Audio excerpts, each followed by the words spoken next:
Bueno, buenas tardes a todos. Muchas gracias a la Universidad Francisco Marroquín por invitarme a impartir esta charla de cierre de las jornadas del Congreso de Economía Austríaca de hoy y también, por supuesto, muchas gracias al Instituto Juan de Mariana, con quien me ha unido mucho tiempo, mucha relación, por esta invitación, que desde luego agradezco. Voy a hablar sobre el concepto de la libertad en Marx. ¿Y por qué voy a hablar sobre el concepto de la libertad en Marx? Bueno, aparte de que es uno de los temas en los que estoy trabajando ahora mismo y uno siempre tiende a hablar de aquello en lo que está leyendo, escribiendo, pensando, reflexionando, creo que aparte hay otros dos motivos que pueden ser pertinentes. El primero es, en sí mismo, clarificar cuál era ese concepto de la libertad en uno de los pensadores más influyentes en los últimos 200 años. Dicen algunos que el más influyente en los últimos 200 años. Sabéis que hay muchos que sostienen que la praxis marxista, tal como fue desarrollada por el leninismo o el stalinismo, eran desviaciones que no tienen por qué seguirse estrictamente de lo que Marx escribió y que son incluso perversiones o corrupciones del espíritu humanista que podía haber en los textos de Marx, o en todo caso del espíritu científico, que nada tenía que ver con las implicaciones totalitarias con las que se terminó desplegando en los países en los que se aplicó el llamado socialismo real. Bueno, vamos a ver en qué medida esto es cierto o si puede haber un hilo de continuidad entre el pensamiento original de Marx y las prácticas que posteriormente se desarrollaron. Y creo que esto es especialmente pertinente porque hay algunos marxólogos, expertos en Marx, por ejemplo, aquí mismo en la Universidad Francisco Marroquín, Armando de la Torre, que cuando hablan de Marx, con un poco de guasa, pero dicen que Marx era liberal. Era liberal en el sentido de que la aspiración última de Marx era la libertad de los individuos. Y veremos hasta qué punto esto es así o como ya os adelanto, no es así. Es decir, es verdad que la aspiración de Marx sí era la libertad, pero como veremos es una libertad que no tiene nada que ver con lo que todos nosotros entendemos por libertad. Y luego, otro objetivo de la charla es comprobar cómo cuando adoptamos precisamente un significado, un contenido de libertad que no tiene nada o demasiado que ver con el significado de la libertad que le damos los liberales, se siguen consecuencias o implicaciones prácticas que terminan siendo monstruosas. Esos son los dos objetivos de la charla: clarificar qué entendía Marx por libertad y ver cómo ese concepto marxista de libertad, que ya veremos es totalmente opuesto al concepto liberal de libertad, pues conduce a unas consecuencias prácticas monstruosas. ¿Cómo voy a estructurar la charla? Pues me disculparéis, pero va a ser una charla plagada de citas de Marx, para que no haya lugar a posibles sesgos o malas interpretaciones por mi parte. Voy a leer simplemente a Marx, o voy a leer estructuradamente, eso sí, las ideas de Marx que conducen a su idea de libertad. Espero que no se os haga muy soporífero tanta lectura de los textos. Por mi parte, simplemente os voy a proporcionar una estructura, una guía que conduzca o que hilvane los distintos textos que voy a leer de Marx. Voy a clarificar el significado de algunas citas y en algún momento haré algún comentario al margen. Pero ni siquiera voy a entrar a criticar el fondo o las premisas sobre las que se basa Marx. Esto se puede hacer y daría para mucho, y de hecho en el libro en el que estoy trabajando lo hago y da verdaderamente para mucho. Pero no es el objetivo de la charla. El objetivo de la charla es simplemente clarificar qué pensaba Marx, y creo que viendo qué pensaba Marx entenderemos pues por qué el concepto de libertad de Marx terminaba creando monstruos. En primer lugar, para Marx el ser humano tiene dos características básicas, fundamentales, que lo caracterizan como tal. La primera es que el ser humano es, utilizando la expresión de Franklin, que recoge también Marx, un homo faber, es decir, un ser que produce las herramientas a través de las cuales crea sus propios medios de subsistencia. En el caso de Marx, en el caso de la concepción de hombre que tiene Marx, el hombre trabaja la naturaleza para desdoblarse en ella, para crear o para objetivar su propia naturaleza, su propio ser en el entorno físico. el hombre, para ser hombre, se tiene que poder reconocer en su obra, en su creación.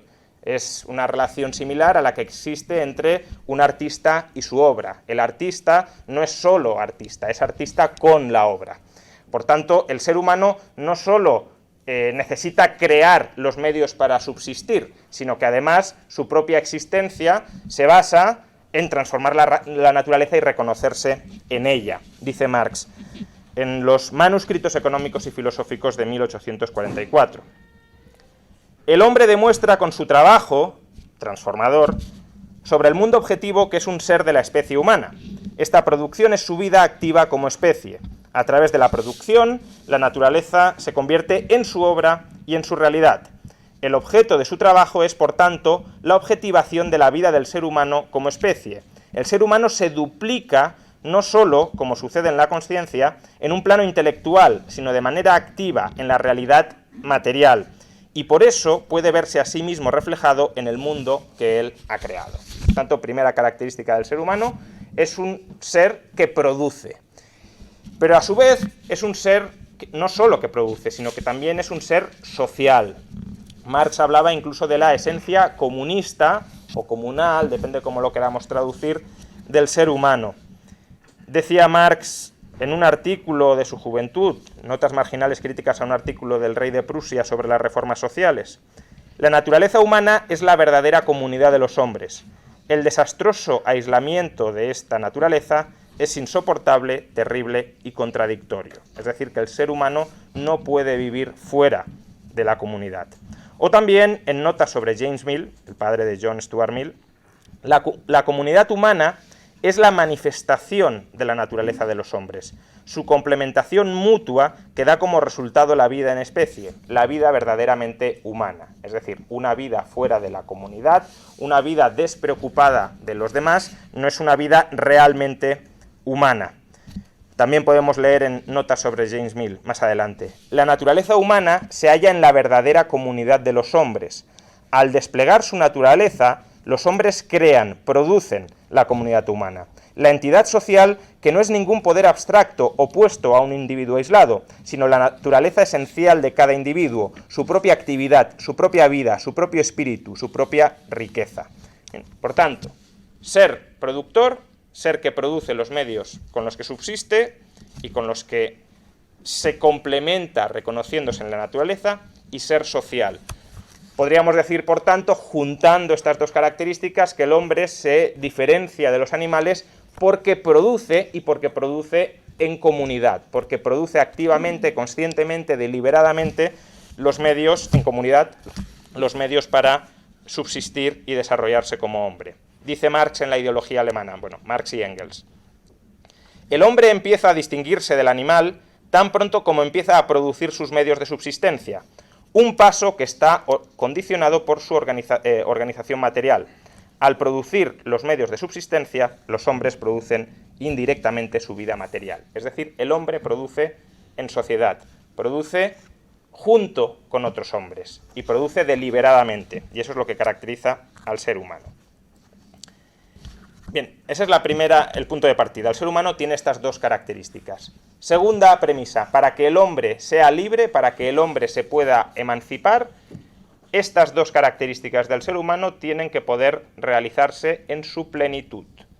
Si alguna de estas características no se realiza en su plenitud, podemos decir que el hombre está alienado, es decir, el hombre está alejado, separado de su naturaleza, y precisamente por eso establece relaciones disfuncionales con otros seres humanos que están igualmente alienados. Dice Marx sobre la cuestión judía: solo cuando el hombre individual se convierta en un ser especie es un ser socializado que produce, solo cuando el hombre individual se convierta en un ser especie en su día a día, se habrá completado la emancipación humana, la emancipación de la humanidad. La emancipación es la liberación de la humanidad. Por tanto, el hombre no es libre, o bien porque no tiene un control pleno sobre el entorno físico que tiene que transformar o que transforma para reflejarse en él, o el hombre no es libre porque vive aislado de la comunidad o porque establece relaciones egoístas, disfuncionales con otros hombres en una sociedad individualista. Históricamente, en los modos de producción tribales, cuando el hombre vivía en tribu, el hombre vivía en comunidad, por tanto podemos decir que era un ser social, pero el hombre no tenía control pleno sobre la naturaleza. El hombre vivía en comunidad, pero sometido a las fuerzas de la naturaleza. El hombre no podía ejercer un control efectivo, absoluto, sobre su entorno, porque tecnológicamente esa comunidad tribal no estaba suficientemente desarrollada como para poder, por ejemplo, producir sin trabajar o sin apenas trabajar. Por eso Marx considera que para que el hombre llegue a ser libre, el hombre tiene que abandonar transitoriamente su naturaleza comunal. El hombre se tiene que alienar durante un tiempo para producir, para acumular los medios que necesita para obtener un control pleno sobre la naturaleza. Es decir, la alienación de la especie humana no es algo que suceda como una desdicha o no es algo que deba evitarse desde un principio. Es un proceso histórico necesario para conducirnos hacia la emancipación de la humanidad, para la liberación de la humanidad. Dice Marx en Teorías sobre la plusvalía: en un comienzo, el desarrollo de las capacidades de la especie humana ocurre a costa de la mayoría de individuos e incluso de la mayoría de las clases sociales. Por tanto, el más elevado desarrollo de la individualidad solo puede lograrse mediante un proceso histórico a lo largo del cual los individuos son sacrificados en aras del interés de su especie dentro del reino humano. Por tanto, el ser humano, como ser histórico, tiene que sacrificarse a lo largo de los siglos para ir avanzando hacia lo que posteriormente llamaremos el reino de la libertad. Ha de abandonar su naturaleza comunal, tiene que romper sus lazos de dependencia con la tribu, tiene que independizarse personalmente de la tribu. ¿Para qué? Para empezar a producir y a acumular medios de producción que le terminen otorgando un poder pleno sobre su entorno. Y una vez tenga ese poder pleno sobre su entorno, la naturaleza de Homo faber, de ser que produce, se habrá realizado plenamente. En el capitalismo, el ser humano, según Marx, ya controla plenamente la naturaleza o está muy cerca de controlar plenamente la naturaleza. Conforme el capitalismo va avanzando, conforme se va acumulando sobre todo maquinaria, la maquinaria le otorga al ser humano la capacidad de transformar la naturaleza sin necesidad de trabajar. Por tanto, en el capitalismo podríamos decir que la parte de la esencia humana, de la naturaleza humana, caracterizada por Homo faber, por ser que transforma la naturaleza, ya se cumple. ¿Pero qué no se cumple en el capitalismo? Su esencia comunal. En el capitalismo el hombre está separado, es enfrentado contra otros hombres. Dice Marx en La miseria de la filosofía: en el momento en el que arranca la civilización, la producción pasa a estar fundada en el antagonismo entre órdenes, estamentos, clases y finalmente el antagonismo entre el trabajo acumulado y el trabajo inmediato. Sin antagonismo no hay progreso. Esta es la ley que la civilización ha seguido hasta la actualidad. Hasta ahora, las fuerzas productivas solo se han desarrollado gracias a este sistema de antagonismos de clases. Por tanto, el ser humano se tiene que alienar, tiene que abandonar su naturaleza comunal y mientras está alienado va acumulando medios de producción hasta que en el capitalismo se logra un desarrollo pleno, absoluto de las fuerzas productivas. Y por tanto, lo único que falta es recuperar la naturaleza comunal del ser humano para que el ser humano esté históricamente completado. Y eso es justamente lo que se consigue con el comunismo. Con el comunismo, cuando se expropian los medios de producción a los capitalistas, Marx dirá cuando se expropia a los expropiadores, porque desde su punto de vista los capitalistas han expropiado previamente esos medios de producción, cuando se expropia a los expropiadores y se socializan los medios de producción del capitalismo, el ser humano, dentro de la comuna, adquiere, gracias a esos medios de producción que se han acumulado durante el capitalismo, un control tecnológico pleno sobre su entorno y el ser humano ya vive en comunidad. Por eso, dice Marx, en Manuscritos económicos y filosóficos de 1844, el comunismo es el retorno pleno del hombre a sí mismo como ser social. ¿Por qué retorno? Porque vuelve a su naturaleza comunal propia del tribalismo después de haberla abandonado durante pues, el esclavismo, el feudalismo y el capitalismo. Un retorno que se consigue conscientemente y abrazando toda la riqueza del desarrollo previo. Es decir, toda la riqueza que se ha acumulado en el capitalismo no se rechaza, no se busca destruir, se busca apropiar esa riqueza acumulada para que la comuna, dueña ya plena de los medios de producción que se han acumulado previamente, pueda desplegar su naturaleza productiva entera sobre su entorno. O también en Manuscritos económicos y filosóficos de 1844, una cita algo más complicada, pero que voy a intentar explicar: el comunismo es la resolución genuina al conflicto que existe entre el ser humano y la naturaleza, y entre cada ser humano y el resto de seres humanos. Existe un conflicto entre el ser humano y la naturaleza en el modo de producción tribal, en el tribalismo, porque el ser humano no controla la naturaleza, es controlado por la naturaleza, y existe en cambio un conflicto entre seres humanos en el capitalismo. En el capitalismo sí, el ser humano sí controla la naturaleza, pero no vive en comunión con otros seres humanos, y por eso está enfrentado a ellos. El comunismo es la auténtica solución a la lucha entre existencia y esencia. ¿Qué significa esto? Que el ser humano existente recupera su esencia comunal y su esencia como homo faber. Entre objetivación y autoafirmación. El ser humano objetiva su ser cuando produce, pero si no controla lo que produce, no se autoafirma en lo que produce. Es trabajo alienado. Entre libertad y necesidad. Sobre esto ahora diré algo más. Entre individuo y la especie. ¿Por qué? Porque el individuo regresa a la comunión con el resto de seres humanos. El comunismo es la solución al enigma de la historia y él es consciente de ser esa solución.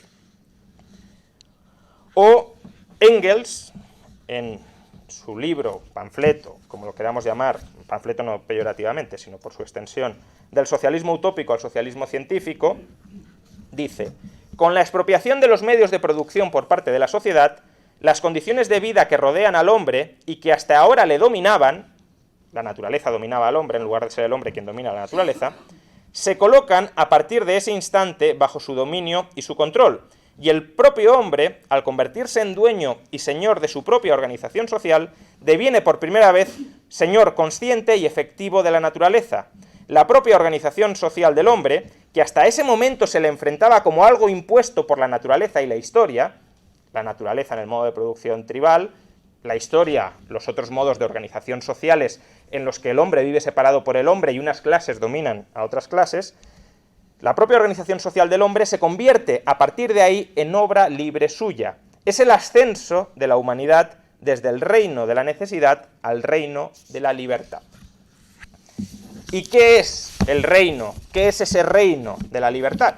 Ya nos vamos acercando, por tanto, al concepto marxista de libertad. Bueno, pues hay una cita muy famosa en el tomo 3 del Capital donde Marx habla explícitamente sobre el reino de la libertad. Y dice lo siguiente: el reino de la libertad solo empieza allí donde termina el trabajo impuesto por la necesidad y por los fines externos. La necesidad es incompatible con la libertad. Queda, pues, propiamente más allá de la órbita de la producción material. Así como el salvaje tiene que luchar contra la naturaleza para satisfacer sus necesidades, para mantener y reproducir su existencia, el hombre civilizado tiene que hacer lo propio y debe hacerlo bajo todas las formas sociales y bajo todos los sistemas de producción. El ser humano civilizado lucha contra otros hombres porque muchos de ellos son explotados por otros hombres. El auténtico reino de la libertad, el desarrollo de las capacidades humanas como fin en sí mismo, eso es el reino de la libertad, el desarrollo de las capacidades humanas como un fin en sí mismo, empieza cuando termina el reino de la necesidad. Pero ese reino de la libertad solo puede florecer partiendo del reino de la necesidad. De nuevo, la misma idea: para llegar a la libertad uno tiene que alienarse, acumular medios de producción, y una vez acumulados los suficientes y expropiados, ya estaremos en el reino de la libertad. Por tanto, el reino de la libertad, repito, es el desarrollo de las capacidades humanas como un fin en sí mismo. Marx y Engels, en la ideología alemana, es decir, varias décadas antes del texto anterior que os he leído, ya definían el comunismo y la libertad como disponer de los medios para desarrollar todos los dones del ser humano en todas las direcciones. Es decir, la libertad es la posibilidad de desarrollar plenamente todas las capacidades del ser humano sin verse sometido ni a la necesidad ni a la subordinación frente a otros seres humanos. O también Engels, en el Anti-Düring, la libertad consiste en el control sobre nosotros mismos y sobre la naturaleza exterior. Cuando la comuna, o cuando el ser humano, ahora veremos qué ser humano, cuando el ser humano controla su propio destino, se controla a sí mismo y controla su entorno, y por tanto puede o tiene la capacidad de actuar como soberano, como señor de la naturaleza, el ser humano es libre. Pero fijaos que aquí Engels habla de la libertad consiste en el control sobre nosotros mismos. Entonces la cuestión es, ¿ese control es individual o es social? La libertad consiste en el control del individuo sobre su propio desarrollo individual o en el control del conjunto de individuos, de la comuna copropietaria de los medios de producción, sobre sí misma. Pues el joven Marx, el primer texto, quitando su tesis doctoral, organizado que escribió, año 1843, Crítica de la filosofía del derecho de Hegel, despeja cualquier duda sobre si Marx se refiere a un control individual o comunal. Dice Marx, el conjunto de individuos no debería participar individualmente en deliberar y decidir sobre los asuntos generales del Estado, sino que debería participar en deliberar y decidir sobre los asuntos generales como el conjunto, es decir, dentro de la sociedad y como miembros de la sociedad.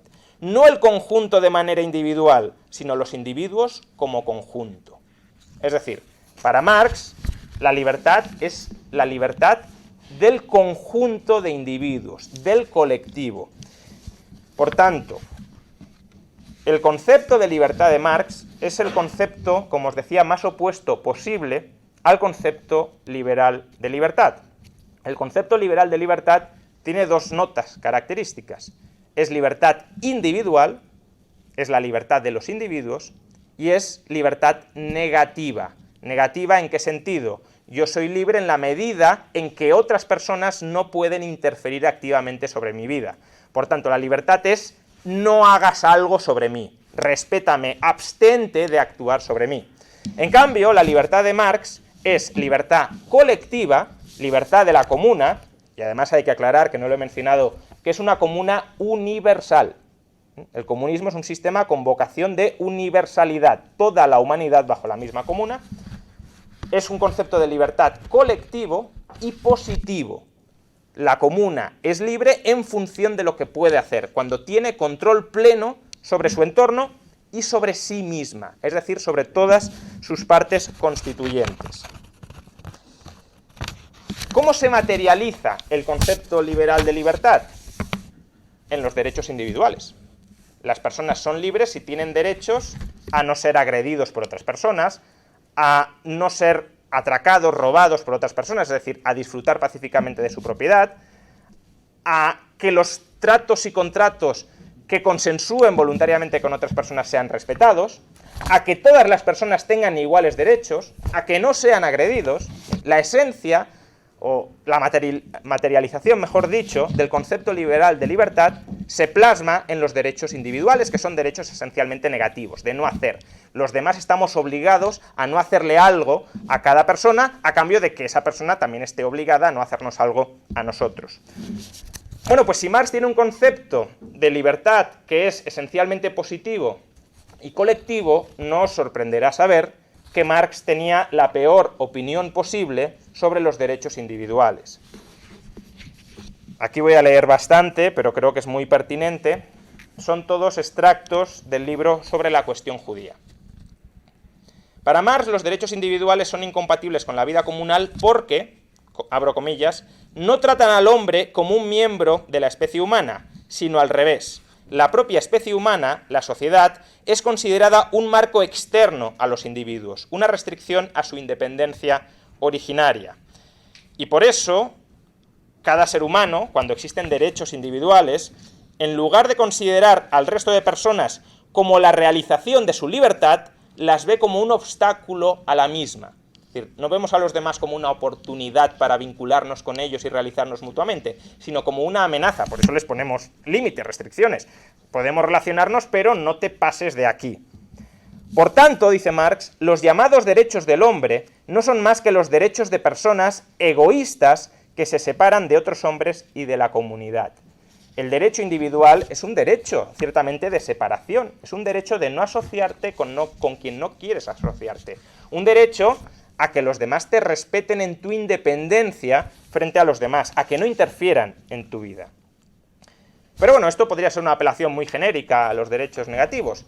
Pero es que Marx también se opone uno a uno a todos los derechos fundamentales que los liberales consideramos centrales, nucleares, a la concepción de libertad. En primer lugar, Marx rechaza el derecho a la libertad individual, como un derecho individual y negativo frente a otras personas, porque dice es la libertad de una mónada aislada, retraída a su propio interior. Es decir, ese derecho del hombre a la libertad no se basa en la asociación del hombre con el hombre, sino en la separación de cada hombre con respecto al resto.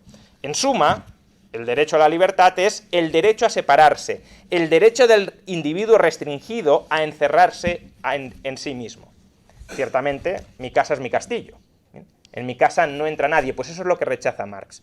Tú, como ser, como miembro de la especie humana, no tienes derecho a aislarte frente al grupo. Tienes que someterte al grupo.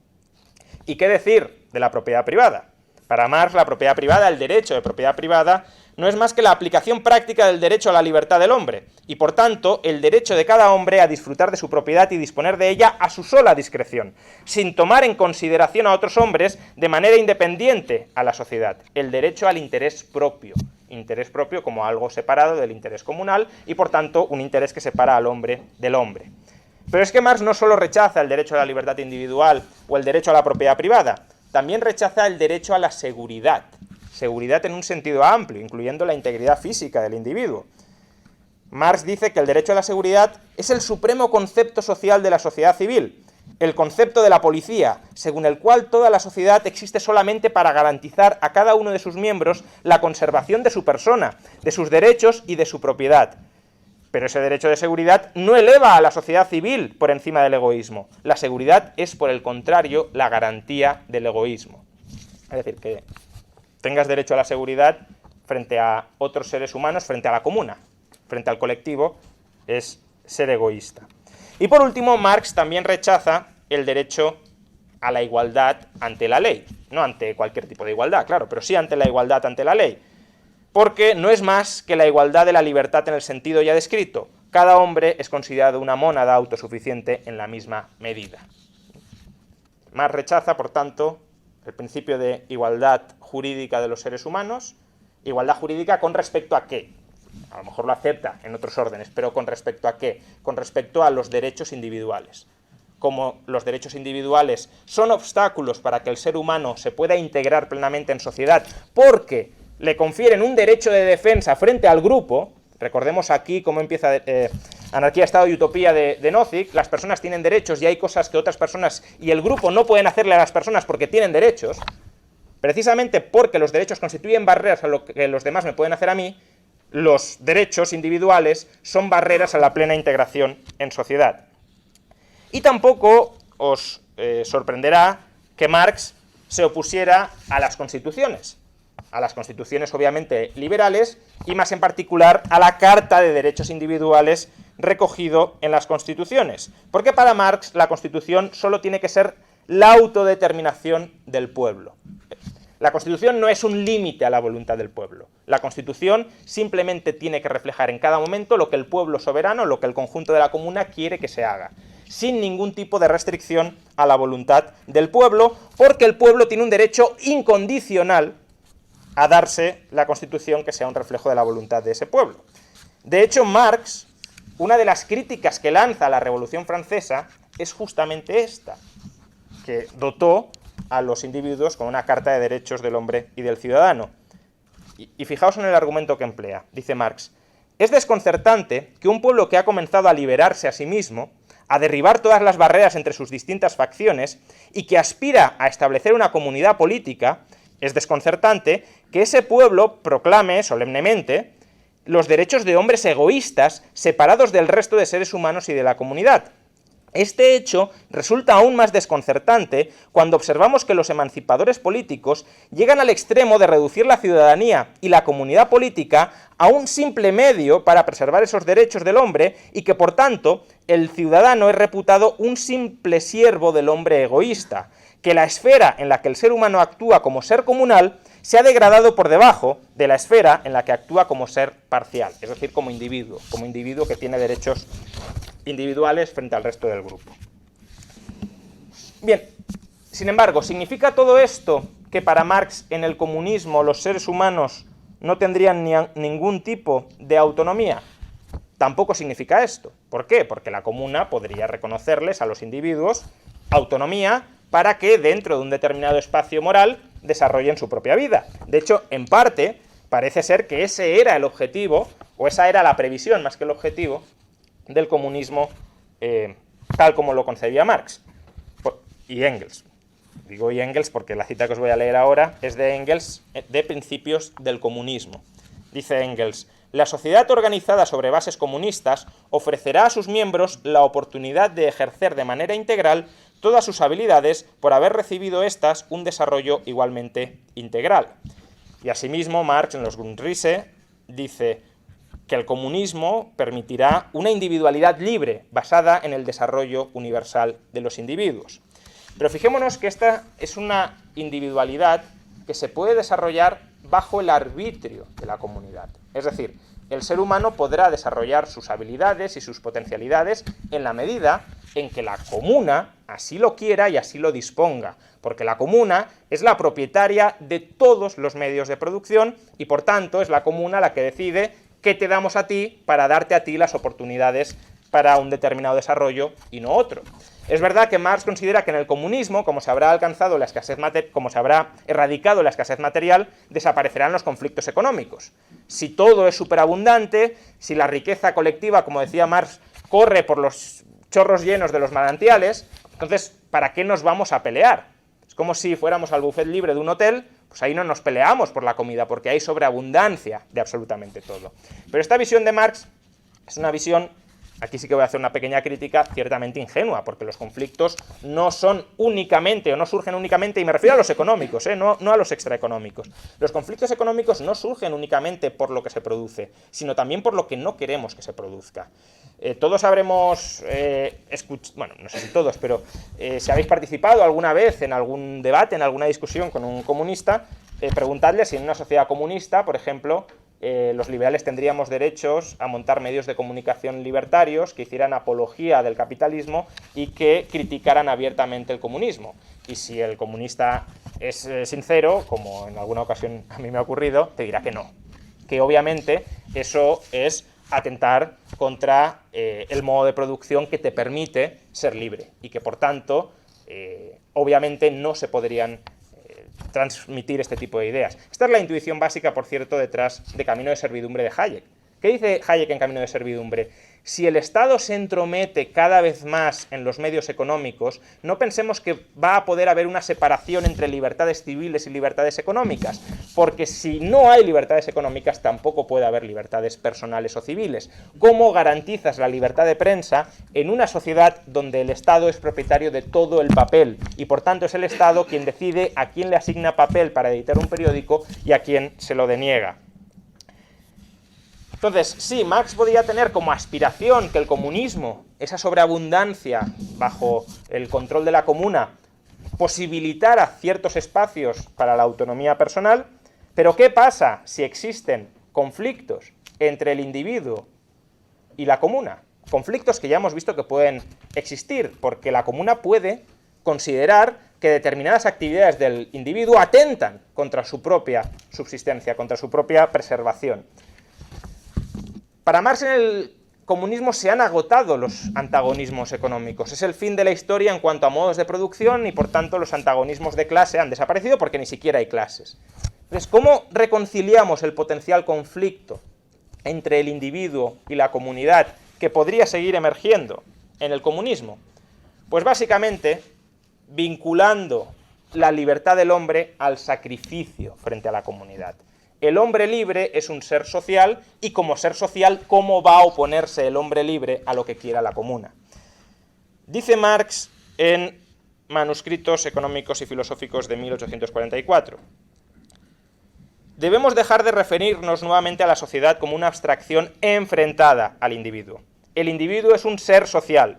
Las manifestaciones de su vida, incluso cuando no aparezcan en la forma directa de manifestaciones de vida comunales, desarrolladas en asociación con otros, es decir, incluso los espacios privados de la vida de las personas, son expresión y confirmación de su vida social. La vida del hombre como individuo y su vida como especie no son diferentes, por mucho, y esto es inevitable, que el modo de existencia del individuo sea más particular o más general que la vida de la especie, o que la vida de la especie sea más particular o más general que la vida individual.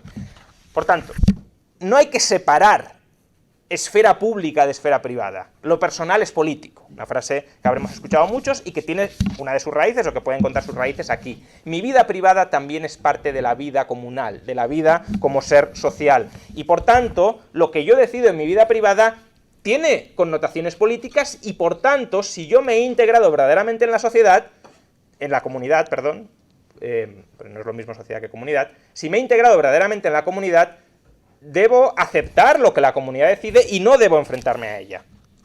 Uno de los primeros textos que escribió Marx en el año 1835, tenía apenas 17 años, es un artículo que se llama Reflexiones de un joven sobre la elección de la profesión. Reflexiona sobre a qué debería un joven dedicar su futuro profesional, si buscar aquello que lo autorrealiza, si buscar aquello que es mejor para la comunidad. Dice Marx: si escogemos en nuestra vida de tal manera que podamos trabajar por el bien de la humanidad, ninguna carga podrá doblegarnos, porque nuestros sacrificios constituirán un provecho para la colectividad. Es verdad que no experimentaremos satisfacciones estrechas, limitadas y egoístas, pero nuestra felicidad pertenecerá a millones de personas. Nuestros actos permanecerán sosegada, pero permanentemente vivos, y sobre nuestras cenizas caerán las cálidas lágrimas de las personas nobles. Y ya en un texto más maduro, Teoría sobre la plusvalía, dice que el desarrollo de las capacidades de la especie humana coincide con el desarrollo del individuo. Es decir, que el individuo se tiene que ajustar al desarrollo de la especie humana. Y por eso, dentro de la comuna, cada ser humano, esta es otra cita de Reflexiones de un joven sobre la elección de profesión, cada ser humano alcanza su propia perfección trabajando por la perfección, por el bien del resto de la humanidad. O, tal como decía Engels en el borrador de una confesión de fe comunista, la felicidad individual es inseparable de la felicidad de la totalidad. Yo soy libre en la medida en que los demás... Yo soy feliz, en la medida en que los demás sean felices. Por tanto, si la comuna quiere algo, si yo me opusiera a lo que quiere la comuna, sería infeliz. Por tanto, el conflicto no puede llegar a aparecer. ¿Y si apareciera? ¿Qué ocurre con la disidencia? Bueno, pues, de nuevo, uno de los primeros textos que escribió Engels, Centralización y Libertad, creo que es muy explícito a este respecto, incluso desgarrador. La historia ha tenido desde siempre, y lo seguirá teniendo, el derecho a disponer de la vida, la felicidad y la libertad del individuo, pues la historia es la actividad de la humanidad en su conjunto, es la vida de la especie, y como tal es soberana. Nadie puede rebelarse contra la historia porque es un derecho absoluto. Nadie puede quejarse contra la historia, pues cualquiera que sea el destino de una persona, uno vive y participa en el desarrollo de lo humano, y eso es algo que está por encima de cualquier otro goce. Claro, la historia como representación o como exteriorización de esa humanidad que va construyendo su propia emancipación y que concluye en el comunismo en la comuna. Por tanto, la comuna universal del comunismo tiene derecho soberano a disponer de la vida, la felicidad y la libertad del individuo. Probablemente quien mejor haya resumido esta visión de la libertad de Marx sea el filósofo marxista George Lukács, en una cita que de nuevo es muy clara y que recoge todas las ideas que previamente os he ido esbozando. Dice Lukács: ante todo, hemos de dejar clara una cosa. libertad, en este caso, no significa libertad del individuo. Eso no implica que en una sociedad comunista plenamente desarrollada no exista la libertad individual. Al contrario, será la primera sociedad en la historia de la humanidad que la tome realmente en serio y la convierta en una realidad. Sin embargo, incluso en ese caso, esta libertad no será la misma libertad que los ideólogos de la burguesía tienen hoy en mente. La libertad actual de los hombres es la libertad del individuo aislado por la propiedad, que reifica y está reificada. Es la libertad frente a otros, no menos aislados, individuos. La libertad del egoísta, del hombre que corta relaciones con el resto. Una libertad para la que solidaridad o comunidad existen, como mucho, a modo de ideas reguladoras. El deseo consciente por el reino de la libertad ha de conllevar tomar pasos conscientemente hasta él. Y ha de conllevar tomar conciencia de que en la sociedad burguesa contemporánea la libertad individual solo puede ser corrupta y corruptora por tratarse de un privilegio asociado a la ausencia de libertad de otros, de modo que el deseo consciente por el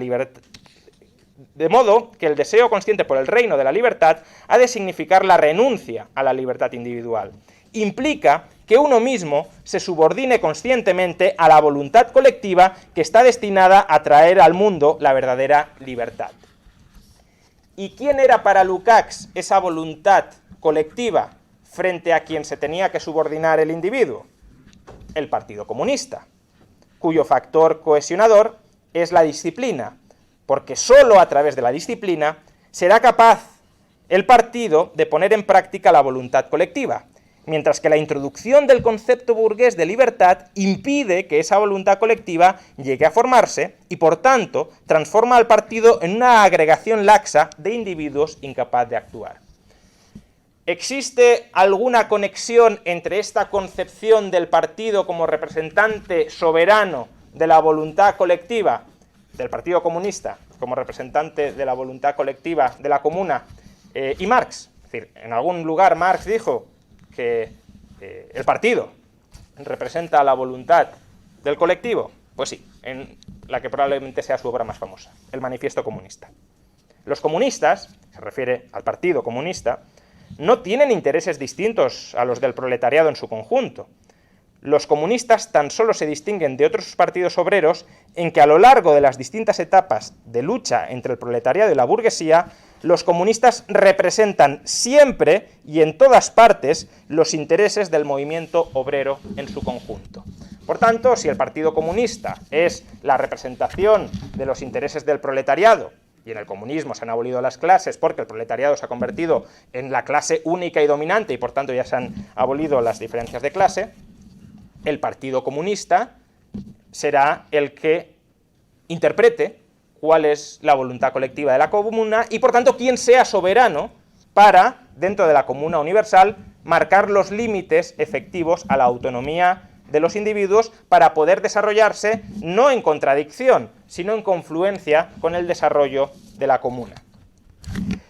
¿Con esto qué quiero mostrar? Pues quiero mostrar que, aunque quizá sea posible un marxismo que no degenere en algo parecido al leninismo o al stalinismo, yo tengo dudas, a tenor de todo lo que os he leído, pero por no cerrar totalmente la puerta, desde luego existe perfectamente la posibilidad de construir una línea de continuidad entre el pensamiento marxista y los horrores del comunismo tal cual se reprodujeron en nuestras sociedades.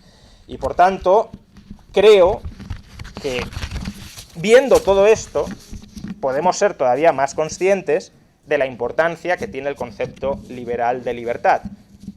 Un concepto donde se protege al individuo frente a los demás, donde se permite que el individuo, como individuo, pueda autodeterminarse dentro de ese espacio moral que le reconoce la sociedad, no el colectivo, sino todos y cada uno de los individuos multilateralmente entre nosotros, porque eso es la igualdad jurídica o la igualdad ante la ley. Y cuando se abandona ese concepto liberal de libertad, concepto de libertad individual y de libertad negativa, pues la consecuencia tienden a ser monstruos como los dos acabo de describir. Muchas gracias.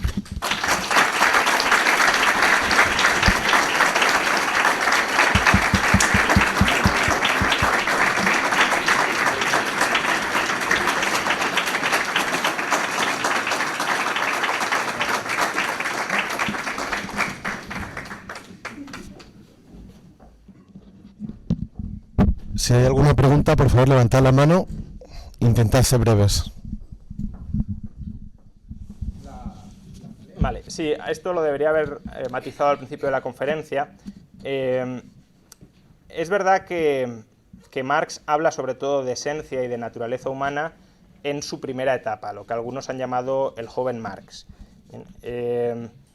Y se considera, y ahí se agarran muchos marxistas, que a partir del año 1845 o 1846, con la ideología alemana, se produce lo que Althusser llamaba una ruptura epistemológica. Es decir, que Marx abandona su concepción inicialmente humanista y pasa a una concepción más estructuralista o más positivista y meramente descriptiva de los procesos sociales y no tanto normativa. También a partir de ahí deja de hablar de alienación y, por ejemplo, en el Capital la alienación como tal no aparece, aparece un concepto que puede parecer similar y que de hecho es un tipo de alienación, pero bueno, que es el fetichismo de la mercancía, pero no propiamente alienación. Entonces, muchos marxistas creen que el joven Marx no tiene que ver con el Marx más maduro y que por tanto hay que rechazar las ideas sobre la naturaleza humana. De hecho, Marx en el año 45, bueno, lo escribe, lo publica más tarde Engels, pero escribe unas páginas que se conocen como las tesis sobre Feuerbach, y la sexta tesis, ahí Marx dice que la naturaleza humana no es más que el conjunto de las relaciones sociales en las que está inserto el hombre, de tal manera que el ser humano tendría una existencia contingente. Estoy en esa sociedad y lo que soy en esa sociedad es lo que soy, no hay una esencia transhistórica. Bueno, yo esa tesis no la termino de comprar, al igual que otros marxistas, primero porque creo que la interpretación de los textos de un autor se tiene que tratar de hacer de la manera más coherente posible, y creo que hay una interpretación perfectamente coherente que mantiene los textos del joven Marx con los del Marx maduro, una línea de continuidad, y también porque Marx, algunas de las citas que os he leído aquí, donde también habla de naturaleza humana, son posteriores al año 45, son de la ideología alemana o son incluso del Capital o de teorías sobre la plusvalía. Es más, incluso el propio concepto de trabajo humano de Marx, el trabajo que genera valor es el trabajo humano, ahí está distinguiendo el trabajo humano del no humano, y por tanto tiene que haber una especie de constante transhistórica que caracterice al ser humano. De hecho, Marx en el Capital, por ejemplo, critica a Bentham, y en la crítica él distingue entre una naturaleza humana general y una naturaleza humana más particular o más contingente en determinados momentos históricos. Entonces, bueno, yo creo que hay distintas formas de interpretar las sexta tesis de Feuerbach.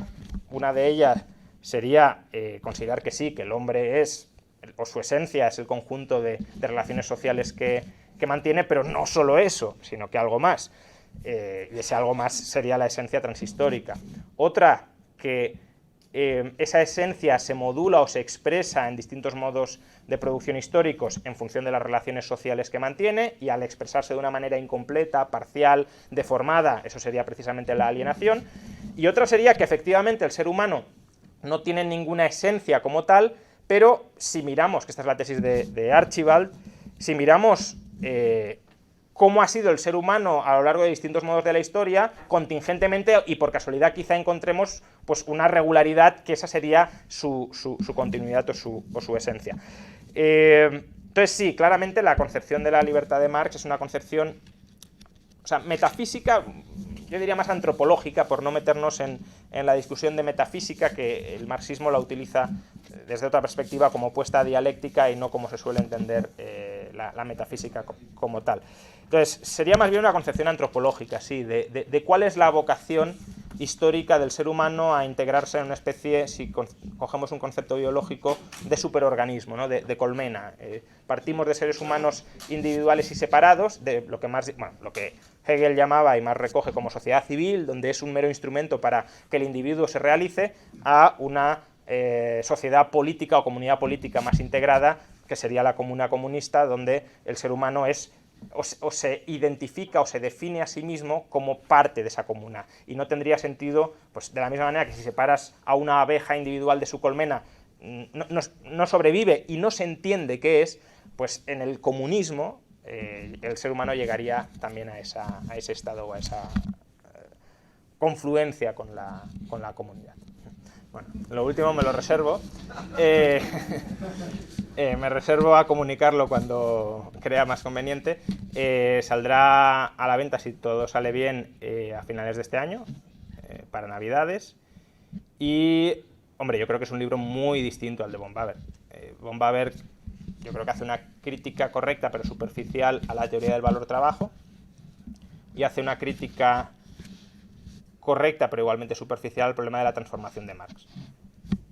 Y Marx, si queremos dividir, aunque no habría que dividir, pero bueno, el Marx economista es muchísimo más que todo eso, y en el libro lo que hago es criticar todos los puntos de vista económicos de Marx, y el Marx filósofo, sociólogo, no me gusta mucho el término, pero bueno, obviamente también es mucho más que el Marx economista, y aunque en un principio el libro no pretendía tocar esa otra parte filosófica de Marx, era una crítica prácticamente exclusiva al capital, al final pues es que es inevitable, porque es cierto que todas esas ideas forman parte de una misma visión ideológica, si lo queremos, y por tanto es inevitable que también las critique. De hecho, la charla que os he dado hoy no es propiamente una crítica económica, y está extraída de unas pocas páginas del libro, y por tanto todos esos temas también hay que tratarlos, porque al final,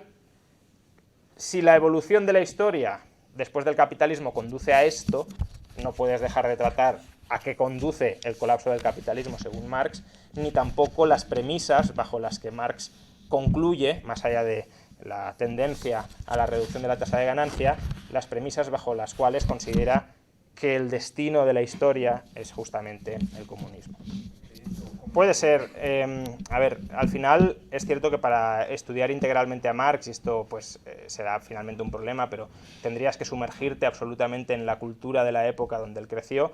Yo no he podido llegar tan lejos, y quizá, no lo sé, pero no soy ni mucho menos conocedor de la filosofía de las religiones, y por tanto tampoco puedo decir si hay conexión o no hay conexión, que quizá la haya, pero no lo sé.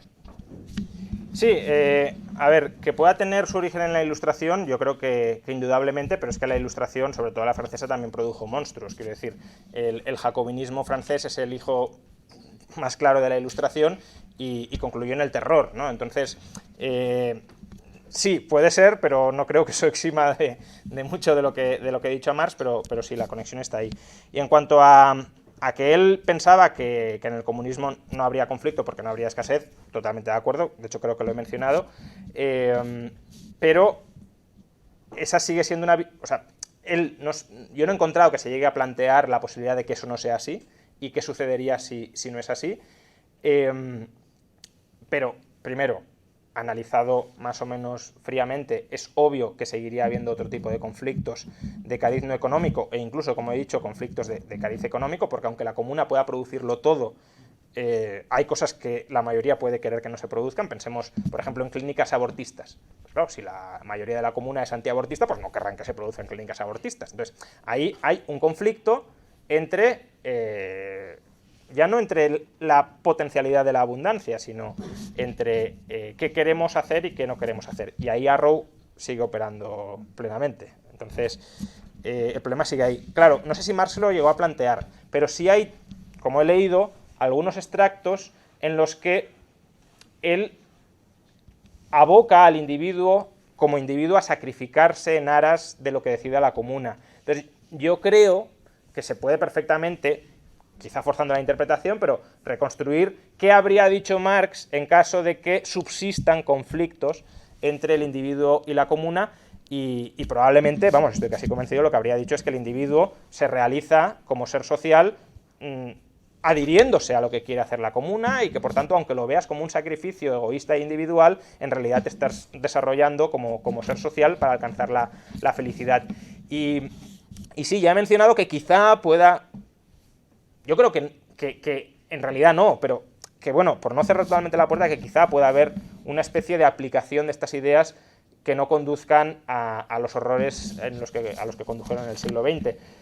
Pero desde luego, lo que sí creo que es incuestionable es que no se puede decir que Lenin necesariamente o Stalin malinterpretaran a Marx y que lo que hicieran no tenía absolutamente nada que ver con los textos de Marx. Es perfectamente posible justificar todo el programa leninista o stalinista apelando a Marx. Otra cosa es que a lo mejor quepa otra interpretación o llevarlo a otro terreno y que no se tenga que caer en eso, pero que perfectamente se puede pasar de Marx a Lenin, que hay una línea de continuidad, yo creo que es incuestionable.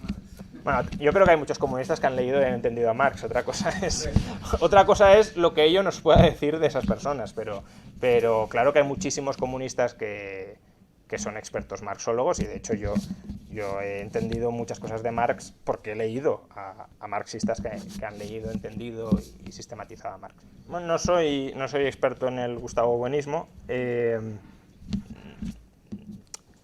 Ahí habría una primera duda, y es ¿por qué dices que no son de izquierdas? Quizá porque sean nacionalistas españoles, pero es verdad que el nacionalismo español, o el nacionalismo en general, atenta contra el internacionalismo o cosmopolitismo que supuestamente caracteriza a la izquierda, pero bueno, de nuevo, a través de Marx también se puede justificar de alguna manera, porque una cosa es que el objetivo a muy largo plazo sea la comuna universal, donde se disuelven todas las culturas, todas las nacionalidades, todas las razas, todas las etnias, esto lo dice Marx textualmente, y otra que en el estadio de la historia en el que nos encontramos, las naciones sigan siendo pues, lo más parecido a los sujetos políticos dentro de los cuales se desarrolla pues, el sistema capitalista y se va transitando hacia el comunismo. Entonces, yo no les quitaría la calificación de izquierdas, aunque sí es cierto que mucha derecha está muy enamorada de muchas de sus ideas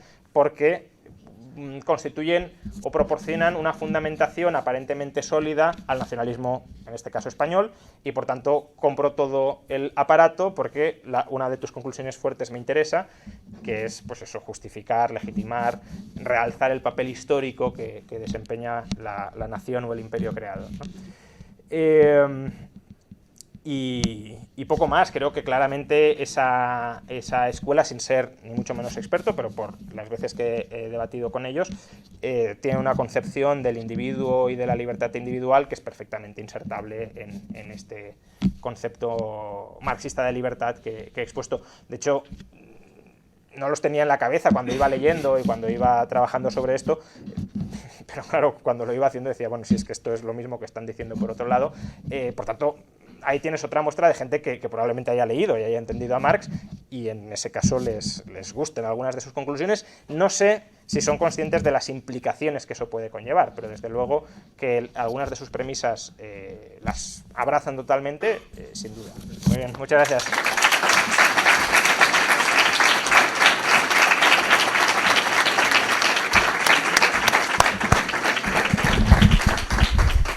Pues vamos a continuar con el resto de la conmemoración de nuestro 50 aniversario arriba, en el COLAB, en la planta baja.